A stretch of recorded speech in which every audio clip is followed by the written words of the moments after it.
तर महाराष्ट्राच्या राजकारणामध्ये सध्या जय वीरूच्या एका जोडीची जोरदार चर्चा आहे। उद्धव ठाकरे आणि राज ठाकरे या एकेकाळी दुरावलेल्या चुलत बंधूंची जवळीक रोज वाढतीये। कालपर्यंत 5 महापालिकांमध्ये ते एकत्र लढतील असं वाटत असताना एकाच दिवसामध्ये हा आकडा दुप्पट झालाय। त्यामुळे आता सत्ताधारी पक्षांनी माइंड गेम सुरू केल्याचं दिसतंय। बघूया यावरचा हा स्पेशल रिपोर्ट।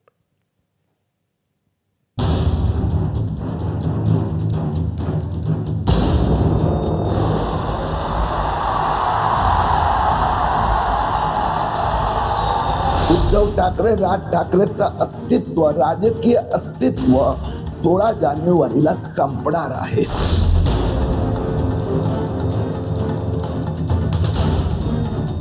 ही निवडणूक ही त्यांची शेवटची निवडणूक आहे। या निवडणुकीनंतर त्यांच्याजवळ असलेले कार्यकर्ते हे आपल्या आपल्या सोयीने दुसऱ्या पक्षात जातील। तो पक्ष आता शेवटची निवडणूक लढतो।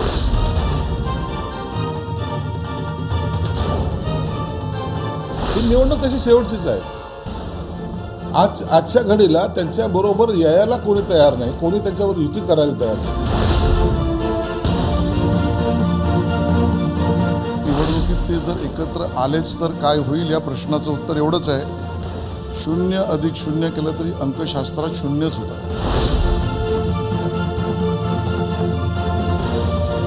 भाजप नेत्यांनी ठाकरे बंधूंचं भविष्य सांगायला सुरुवात केली आहे। महापालिका निवडणुकांनंतर ठाकरे बंधूंना पुढची निवडणूक लढण्याची वेळच येणार नाही अशी भविष्यवाणी भाजपच्या नेत्यांनी वर्तवली। आता ही भविष्यवाणी खरी ठरणार की खोटी हे 16 जानेवारीचा सूर्य उजाडल्यानंतरच स्पष्ट होईल। मात्र भाजप नेत्यांची भविष्यवाणी खोटी ठरवण्यासाठी दोन्ही ठाकरेंच्या सैनिकांनी कंबर कसली आहे। उद्धव ठाकरे आणि राज ठाकरेंकडून युतीची अधिकृत घोषणा झाली नसली तरी शिवसेना आणि मनसे नेत्यांनी निवडणुकांची तयारी सुरू केली आहे।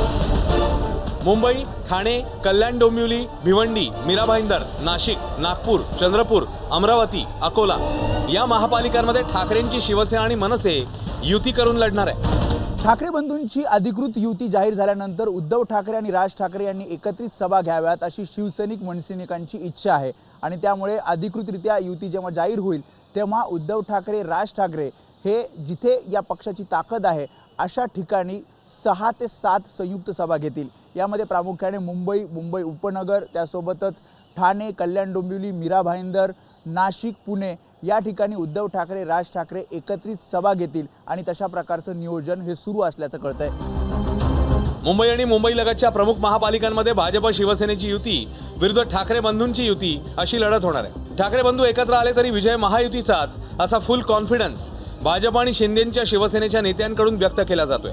असं असलं तरी उद्धव आणि राज ठाकरे एकत्र येणार म्हटल्यावर शिवसेना आणि मनसेशी जोडला गेलेला कार्यकर्ता एका छताखाली येणार। ठाकरे ब्रँडशी भावनिकदृष्ट्या जोडला गेलेला मतदार देखील एकवटणार आहे। म्हणूनच ठाकरे ब्रँडमुळे तयार होणाऱ्या समीकरणाची दखल घेऊन महायुतीने प्रत्यक्षात डावपेच आखायला सुरुवातही केली असेल। मात्र प्रतिक्रिया देताना महायुतीचे नेते ठाकरेंना हलक्यात घेताना दिसत आहेत। कदाचित हा महायुतीच्या रणनीतीचाच तर भाग नाहीये ना। मागच्या निवडणुकीचा मी साक्षीदार आहे। त्या काळामध्ये मी भारतीय जनता पक्षाचा अध्यक्ष होतो।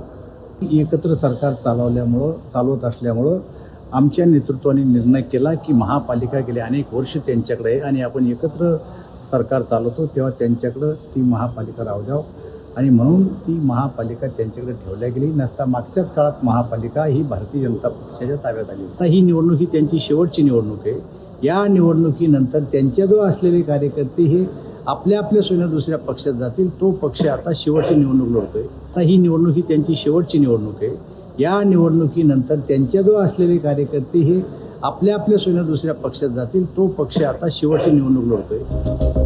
ठाकरेंच्या शेवटच्या निवडणुकीचा भाकीत वर्तवणाऱ्या भाजपच्या दानवेंना ठाकरेंच्या शिवसेनेच्या दानवेंनी प्रत्युत्तर दिले। मला असं वाटतं आमची शेवटची असेल किंवा पहिली असेल, तुमच्या कोणत्या निवडणुका, तुमचं काय खरं आहे, तुम्ही कोणत्या पक्षात आहात। उद्या अमित शहा सांगेल तिथं तुम्हाला जावं लागेल। उद्या तुमचं सुप्रीम कोर्टामध्ये चिन्हाचा प्रश्न आहे, पक्षाचा प्रश्न आहे, तेव्हा तुमचाच पक्षच राहील का नाही हा महत्त्वाचा प्रश्न। निवडणुका तर फार लांब आहे। किरीट सोमय्या आणि उद्धव ठाकरे यांच्यातलं राजकीय वैमनस्य मुंबईला चांगलंच माहिती आहे। ठाकरे बंधूंवर टीका करताना सोमय्यांचं रक्त चांगलंच खवळतं आणि ते यावेळीही खवळलं। हे ठाकरे आणि ते ठाकरे हे लढतायत महापालिकेचा माफिया कॉन्ट्रॅक्टरचा कमिशनचा हिस्सासाठी। उद्धव ठाकरे राज ठाकरेचं अस्तित्व राजकीय अस्तित्व 16 जानेवारीला संपणार आहे। उद्धव ठाकरे राज ठाकरेचं अस्तित्व, राजकीय अस्तित्व 16 जानेवारीला संपणार आहे. शिंदेच्या शिवसेनेचे नेते आणि राज्याचे सामाजिक न्याय मंत्री संजय शिरसाट यांनी देखील भाजपच्याच सुरात सूर मिसळलाय. ही निवडणूक तशी शेवटचीच आहे. आजच्या घडीला त्यांच्याबरोबर यायला कोणी तयार नाही, कोणी त्यांच्यावर युती करायला तयार नाही. मला वाटतं आज कदाचित मनसे आणि उबाटाच्या जागा वाटपासंदर्भामध्ये घोषणा होण्याची शक्यता नाकारता येत नाही. आणि म्हणून त्यांना आता इतरांच्या बरोबर जाणं किंवा इतर त्यांच्याबरोबर येणं हा रस्ता जवळपास बंद झालेला आहे. ठाकरे बंधूंच्या युतीवर टीकेचे बाण सोडणाऱ्यांवर मनसे नेते अविनाश जाधवांनी जोरदार पलटवार केले. मागचे वर्षभर एकमेकांच्या उरावर हे लोक बसले आणि आज अचानक वरिष्ठांचा आदेश आला की एकत्र लढा. यांनी एवढी भरती करून ठेवली ना की त्यांचं तुम्ही काय करणार आहात ना. तुम्ही एकेका प्रभागामध्ये 25-25 लोक पक्षप्रवेश घेतलेले आहेत. आता त्यांचं करणार काय, तुम्ही भाजी घालणार त्यांची. आता त्यांची नाराजी देखील यांना ओढवायची आहे. आणि मागील 8-9 वर्ष हे अनेक उमेदवार हे निवडणुकीची वाट पाहत होते, तयारीला लागले होते. मागचे 12 वर्ष लोक काम करतात. तर त्यांची जी काही इच्छा आहे निवडणूक लढण्याची ती या सगळ्यामध्ये तुटणार आहे.